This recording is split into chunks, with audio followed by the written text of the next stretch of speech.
Yo, keeping it Asian this week here in the Cause House. We're doing pork pot stickers, so let's do this. First thing you want to do is get some water boiling. This here water's been boiling for about an hour now, so it's proper temperature.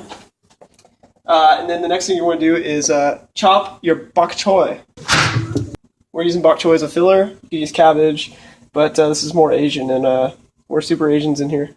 So do that, get the bottom chopped off, and then there's a ton of dirt on the inside, so you're going to want to go ahead and rinse that. Do a quick little wishy wash.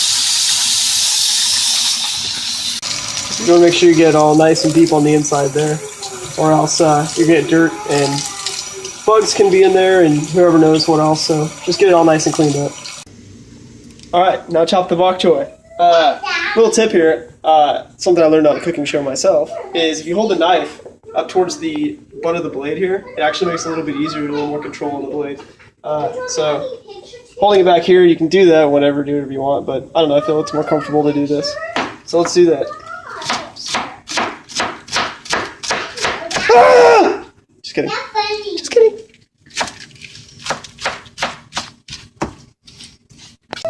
Alright, to save space on the cutting board, I'm just going to go ahead and put the bok choy in as I'm cutting it. So you can do it all at one time. That's probably going to give you a little more, I don't know what the word I'm trying to think of is, but you can do it however the hell you want. Dropping loads. Easiest to prep everything before you get started so it's already accessible. We'll go ahead and do that. But before we do that, I'll give you a rundown of the ingredients. So obviously we're going to need bok choy. I had to get that started, so I did. We're going to use a little bit of soy sauce, onion powder, garlic powder, ground pork. That's the main ingredient. Pork pot stickers. White rice, because that's going to be our side. We're going to do some edamame. Not doing them fresh, frozen will work. We want to have some green onions, wonton straps, not straps, wraps, and garlic. Moving on to the prep work, we're going to go ahead and take care of the green onions and the garlic, because they're also ingredients. So what we'll do is we'll chop the ends off the green onions. Mom, nice close it. I'm a banana. And then rinse it.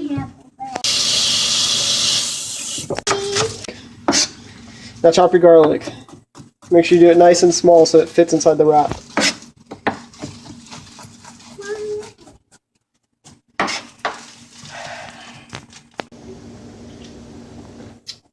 We're on right now? Oh. Okay. So, next thing we're going to do is we're going to start prepping our filling for the pot sticker. So you want to get your pork, ground pork, 95%. Boop. Put that in a bowl. Get the tampon that's on the bottom out. Throw that in the box. Then you get your fresh ingredients. After washing your hands.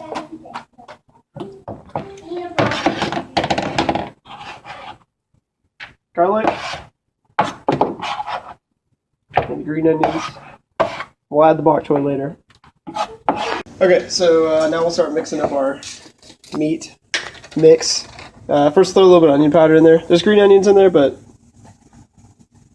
powdered spices seem to also help with the flavor, so we'll just do that anyway. A little bit of garlic powder, even though there is fresh garlic in there. Again, same reason. And a little bit of salt.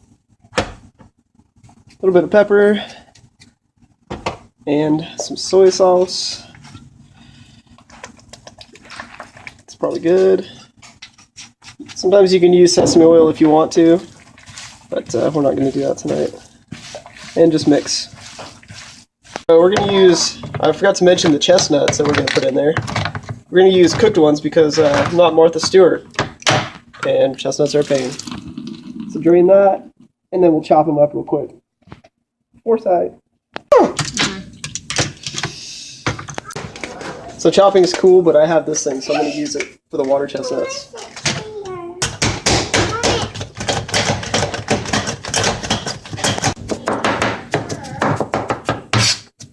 Alright. You're not going to want to use all this because it's going to be overpowering, so we'll just take like maybe that much or so.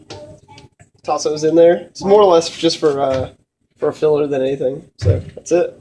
Now strain the bok choy. So after straining the bok choy, it's gonna be super hot, but you gotta chop it up more so that you can put it inside the pork and it's gonna actually fit in the filling. So just give it a quick chop. Doesn't have to be anything special. All right, so now take about, this is a lot of bok choy. This is probably way too much. So I would take about half of it, and you can use the other stuff for something else if you have a use for it, or just throw it away. I'm just gonna use half and then put the rest of it away. So go ahead and, again, it's hot, so just grab it and throw it in there.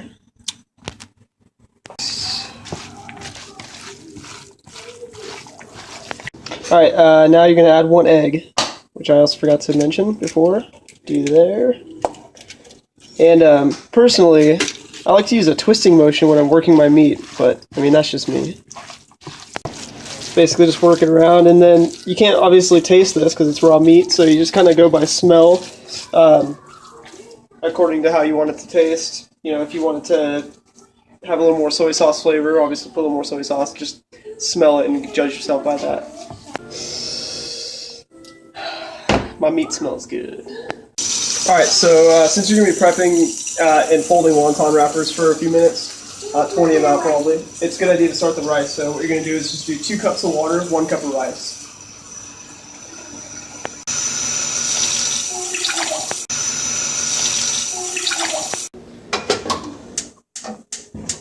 So after burning all the hair off your arm, start the rice burner and add your 1 cup of rice.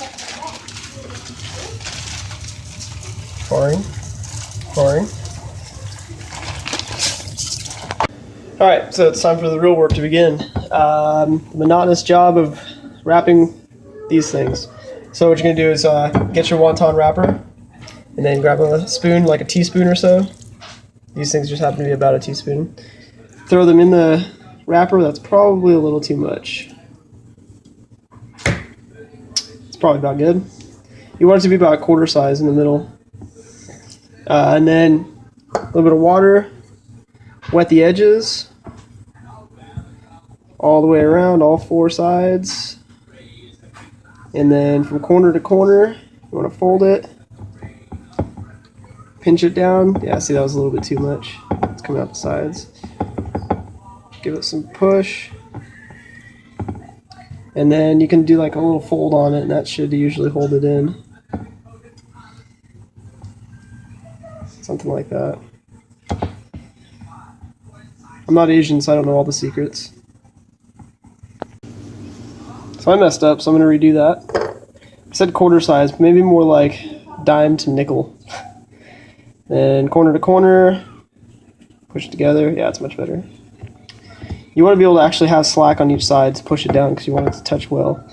And then do kind of like a fold sort of thing. Like that. So you're making almost like ribbon. And you want it to kind of do this and meet it in the middle. Basically what you're going to want, these are really tiny, but that's just how, it's because these wonton wrappers are really small. And then pinch it, and then eventually it will hold. Alright, so now what you're going to want to do is cook your pot stickers. You can boil them, steam them, or pan fry them, which is what I'm going to do.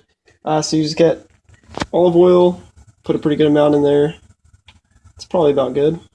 And you want that to get nice and hot, and then you'll start to add your pot stickers. It should only take a minute. I'm using a small pan because it's a little bit easier to manage that way. So total, we spent about 15 minutes. So now that the oil is hot, what you can tell by that is that there are little bubbles forming, almost like how water boils. That's pretty much what we're going to look for. So now just drop your pot stickers in.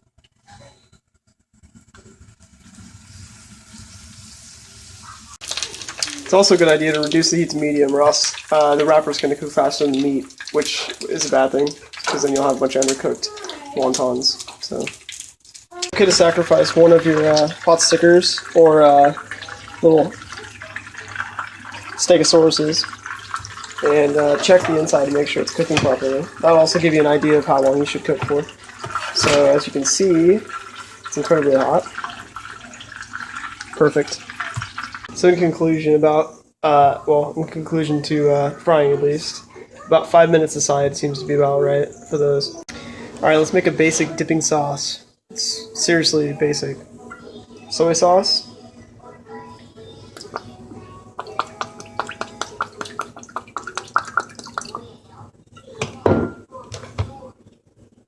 And sriracha.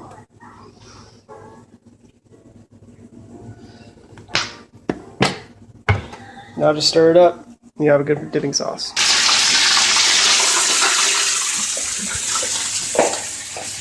Stir in oil, don't mix. Alright, so now we'll plate. Let's throw a few pot stickers on here. A little bit of rice.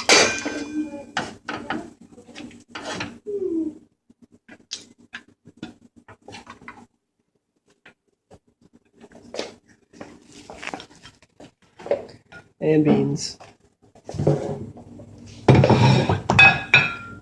That's it. Alright, so this one takes a long time, so make sure you have a lot of time to work with it. And it can be pretty frustrating, but it's good. It tastes good. It's fun. Yeah, so I had fun. Hope you did too. If you liked it, subscribe. If not, do it anyway. You can also check out our Facebook page, facebook.com/cooking for dudes can't cook. One word. Alright, until next time. These guys. It's hot!